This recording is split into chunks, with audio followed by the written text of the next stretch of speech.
صلى الله عليه وعلى آله وسلم: القرآن حياتكم، القرآن لحمكم، القرآن دماؤكم، القرآن عصبكم، القرآن عرضكم، القرآن دنياكم، والقرآن آخرتكم، القرآن العظيم سبب عزكم، القرآن العظيم سبب رفعتكم.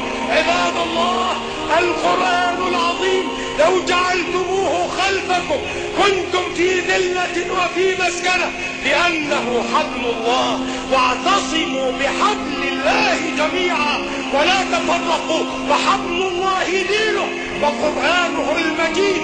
في أظهر أقوال المفسرين: عار وأي عار أن تدخل الإنجليزية على وجهها كأنما قد تعلمتها على أهلها ومن ولدوا راضعين لحروفها وآدابها. عار عليك أن تدخل لغة ولغتين وثلاث لغات من لغات الأعاجم، ولا تستطيع أن تقيم لغتك العربية في جملة واحدة يفهم منك الفاهم بيانا ويسمع منك الفصيح بلاغة.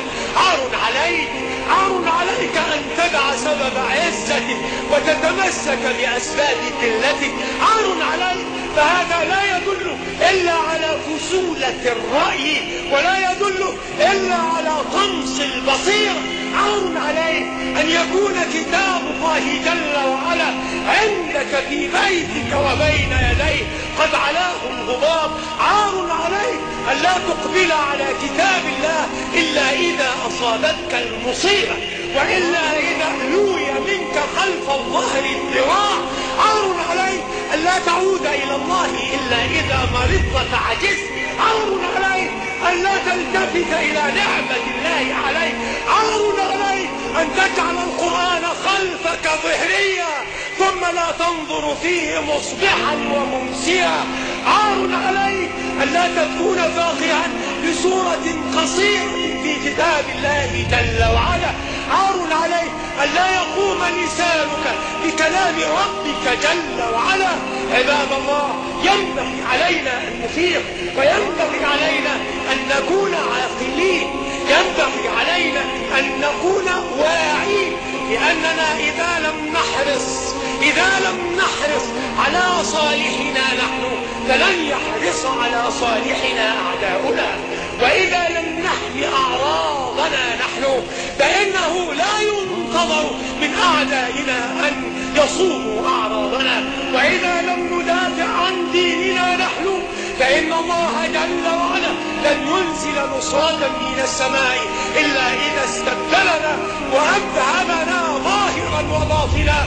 وإن تتولوا يستبدل قوما غيركم ثم لا يكونوا أمثالكم. إلى متى ضياعكم؟ إلى متى خنوعكم؟ إلى متى ذلكم؟ إلى متى قعودكم؟ إلى متى رقودكم؟ إلى متى هذا السبات عباد الله؟ والقرآن المجيد يقرع آذان القلوب في الصباح وفي المساء وما من مجيب، والنبي يشكوكم إلى ربه، وقال الرسول: يا رب إن قوم اتخذوا هذا القرآن مهجورا. تفقهوا في كتاب الله ولا تدعوا يوما يمر من غير أن تنظروا في القرآن العظيم. إن هذا القرآن يهدي للتي هي أقوم ويبشر المؤمنين الذين يعملون الصالحات أن لهم